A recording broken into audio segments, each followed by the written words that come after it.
we often talk about the Fetterman effect, where Democrats, in their stop-at-nothing desire for power, are willing to vote for essentially anybody in any state of cognitive ability, health, age, whatever, as long as it is technically legal to elect the person.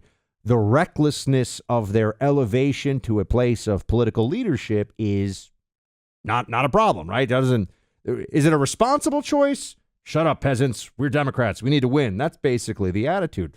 See Joe Biden, but see John Fetterman, Clay, even more so. And he's back now. He's leading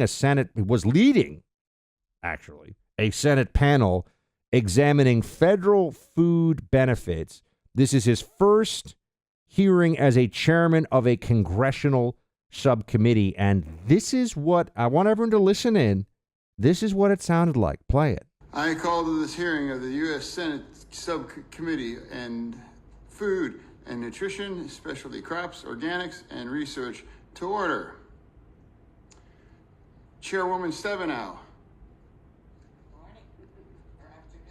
And Ranking Member Boozman, thank you so much for coming.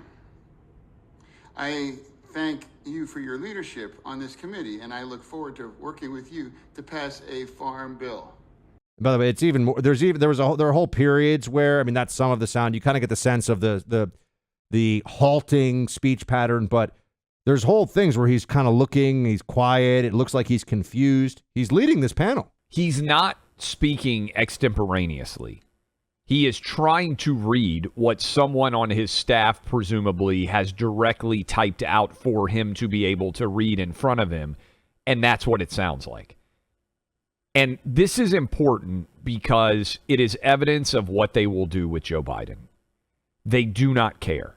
Many of you out there are reasonable. You watch Joe Biden stumble around. You recognize that he is in the grips of rapid decline.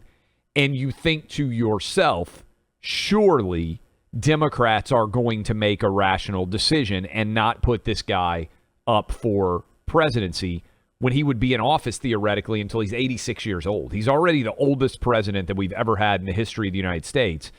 And he'll be 82, 2 years older at election time next year. And he will be theoretically 86. And you might be thinking to yourself, well, that's just irrational. No.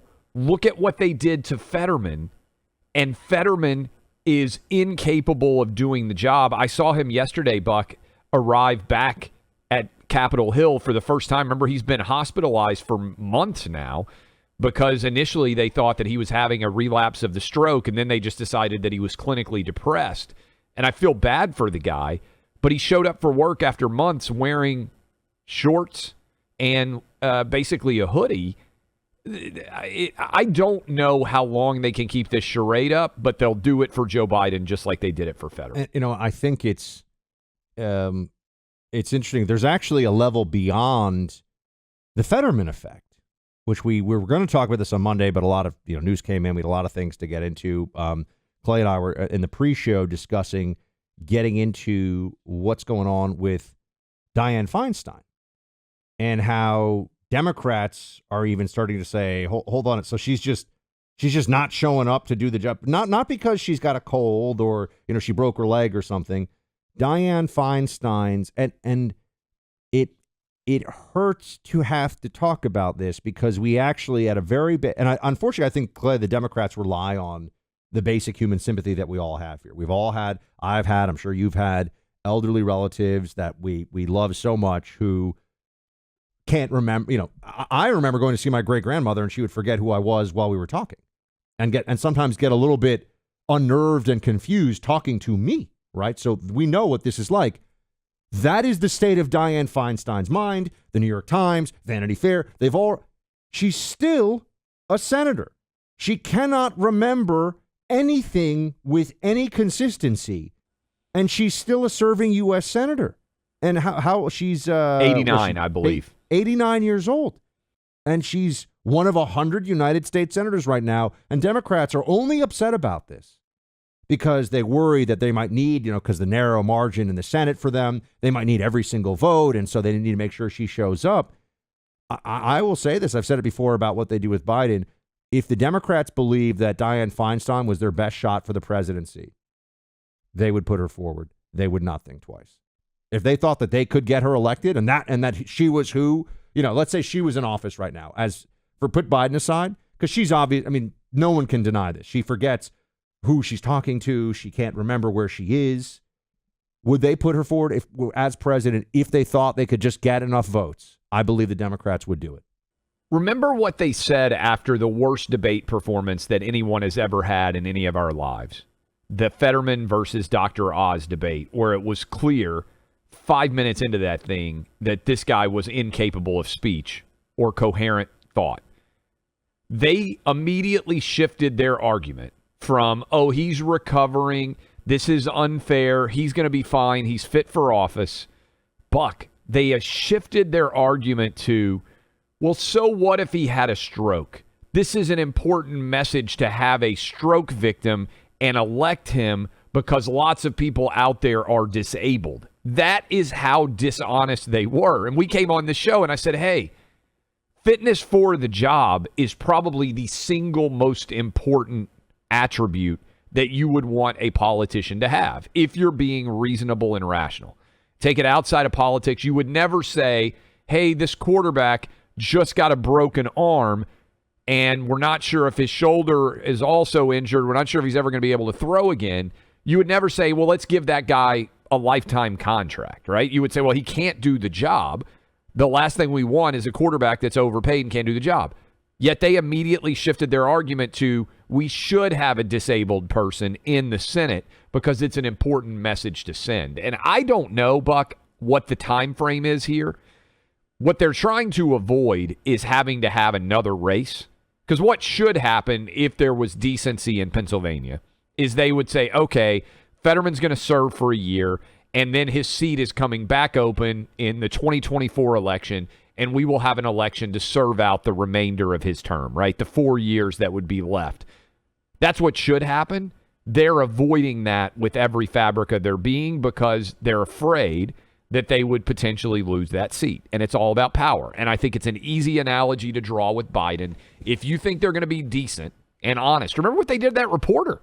Buck, the reporter who just said, hey, he can't speak very well. He didn't seem to understand me.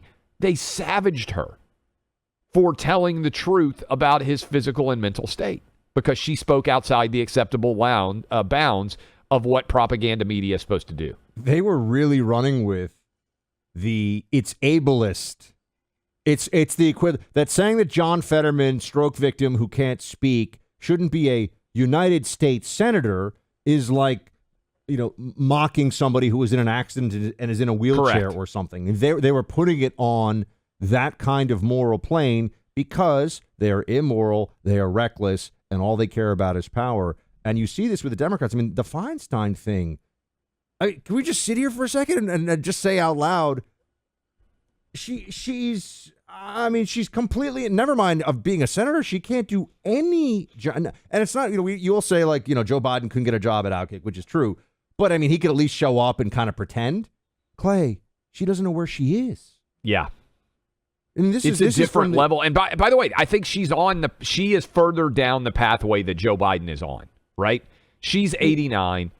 And Biden at 82 or 83 is not going to be very far behind her, I don't think. There's something about some of these lib boomers where I don't know if there's this the left-wing narcissism coupled with just living through a great time in America and accruing all this power over. They won't let it go, man. Yeah. They will not. Look at Pelosi. I mean, these people are so grasping and obsessed with power.